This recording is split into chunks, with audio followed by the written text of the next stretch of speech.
అయోధ్యలో ఆధ్యాత్మిక సందడి మొదలైంది. రామ్లలా విగ్రహ ప్రాణ ప్రతిష్ఠ కార్యక్రమాలు ప్రారంభం కానున్నాయి. 18న రామ్లలా విగ్రహాన్ని గర్భగుడికి చేరుస్తారు. పవిత్ర జలాలతో బాలరాముడికి అభిషేకం నిర్వహిస్తారు. రామ్లలా విగ్రహానికి ప్రధాని మోదీ నేత్రాలంకరణ చేస్తారు. ముహూర్తం ప్రకారం ఈ నెల 22 మధ్యాహ్నం రామ్లలా విగ్రహ ప్రాణ ప్రతిష్ఠ జరుగుతుంది. అయోధ్య రామయ్య వేడుకను చూసేందుకు కోట్లాను కోట్ల మంది ఆత్రంగా ఎదురు చూస్తున్నారు. భక్తితో విశేష కానుకలను సమర్పిస్తున్నారు. గుజరాత్ వడోదరకు చెందిన గోపాలక్ సమాజ్ అయోధ్య రామయ్య అరుదైన కానుకను సమర్పించింది. ఏకంగా 108 అడుగుల పొడవైన అగరబత్తి తయారు చేసి అయోధ్యకు తరలించారు భక్తులు. భక్తితో రామయ్యకు సమర్పించిన ఆ అగరబత్తి విశేషాలను అందిస్తారు టీవీ9 ప్రతినిధి మహాత్మా. ప్రపంచంలోనే అతిపెద్ద అగరబత్తి అయోధ్యకి చేరుకుంది. శ్రీరాముడి మీద భక్తిని చాటుకునే క్రమంలో ఒక్కొక్కరు ఒక్కొక్క రకంగా వ్యవహరిస్తున్నారు. తమ భక్తిని చాటుకునే ప్రయత్నం చేస్తున్నారు. గుజరాత్లోని వడోదరాలో తయారైన ఈ 108 అడుగుల అగరబత్తి ప్రస్తుతం అయోధ్య బస్టాండ్లో మనకి ఇక్కడ దర్శనమిస్తోంది. ఈ అగరబత్తి ఇప్పటిదాకా అంటే ప్రపంచంలో అతి పొడవైన అగరబత్తిగా ఉన్న రికార్డు అది కూడా గుజరాత్కే సంబంధించింది. 64 ఫీట్లు అన్నదే అతిపెద్దది. ఇప్పుడు 108 అడుగుల పొడవైన ఈ అగరబత్తిని తయారు చేయడం కోసం 6 నెలల పాటు శ్రమించినట్లుగా దీని తయారీదారులు చెప్తున్నారు.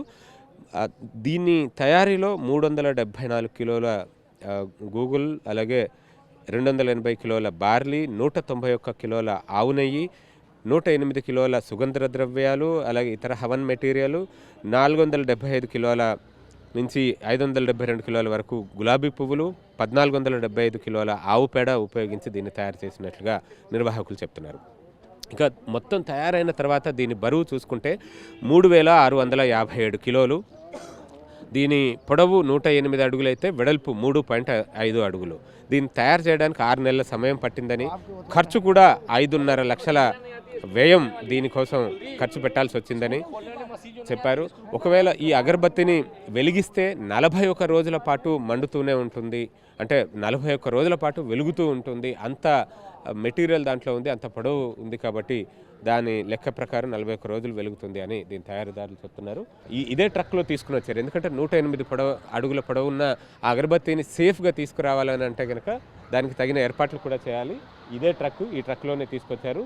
గోపాలక్ భార్వాడ్ సమాజ్, వడోదర, గుజరాత్ రాజ్. అంటే వడోదర గుజరాత్ రాష్ట్రంలోని వడోదరాలో ఉన్న ఈ గోపాలక్ సమాజ్ దీన్ని తయారు చేసింది. వడోదరసే అయోధ్య అంటూ ఒక శోభాయాత్ర రూపంలో తీసుకుని వచ్చారు. దారి పొడవున ఎక్కడెక్కడైతే ఏ విలేజెస్, ఏ పట్టణాల మీదుగా ఈ ప్రయాణం సాగిందో అక్కడ అందరూ కూడా దానికి అపూర్వంగా స్వాగతం పలికిన వాతావరణమే మనకు కనిపిస్తూ ఉంది. సో అగరబత్తి రామాలయానికి మాత్రం చేరుకోవడానికి అధికారులు అనుమతి నిరాకరించారు. ఆ ఆలయ ప్రాంగణానికి ఇంత పొడవైన అగరబత్తిని చేర్చడం కూడా కష్టసాధ్యం. అక్కడున్న వీధులు అవన్నీ కూడా ఇంత పొడవైన ట్రక్ టర్న్ అవ్వడానికి అనువుగా లేవు.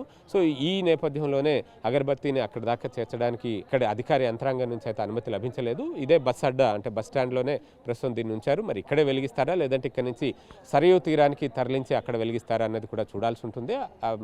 ఆలయ ప్రాణ ప్రతిష్ఠ రోజు, విగ్రహ ప్రాణ ప్రతిష్ఠ రోజు దీన్ని వెలిగించి 41 రోజుల పాటు ఈ అగరబత్తి సుగంధ ద్రవ్యాలు దీని నుంచి వెలువడే సువాసన వెదజల్లుతూ ఉంటుందంటూ వీరంతా కూడా చెప్తున్నారు. కెమెరా పర్సన్ ప్రభుతో మహాత్మా కుడియార్, టీవీ9 అయోధ్య, ఉత్తరప్రదేశ్.